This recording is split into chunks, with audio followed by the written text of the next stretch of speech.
அன்பான உறவுகளுக்கு வணக்கம். 2025 சிங்கப்பூர்ல எஸ்பாஸ்ல உள்ளவங்களுக்கு சம்பள உயர்வு இருக்கா இல்லையா அப்படின்னு இந்த வீடியோல நம்ம பார்க்க போறோம். 2025 பொறுத்த வரைக்கும் எஸ்பாஸ்ல உள்ளவங்களுக்கு ஒரு அதிர்ஷ்டமான வருஷமா அமைய போகுது.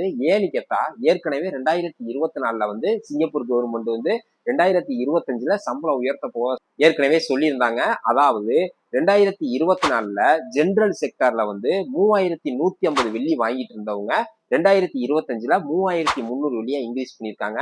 அதே போல பினான்சியல் செக்டர்ல வந்து 3650 வெள்ளியா வாங்கிட்டு இருந்தவங்கள இப்போ வந்து 3800 வெள்ளியா இன்க்ரீஸ் பண்ணியிருக்காங்க. அதே போல லெவியும் 550ல இருந்து 650 வந்து இன்க்ரீஸ் பண்ணியிருக்காங்க. சரிங்களா? உங்க ஃப்ரெண்ட்ஸ் யாராவது எஸ்பாஸ்க்கு ட்ரை பண்ணிட்டு இருக்காங்களா அல்லது எஸ்பாஸ்ல வேலை பார்க்குறாங்களா அவங்களுக்கு இந்த தகவலை வந்து ஷேர் பண்ணி விடுங்க.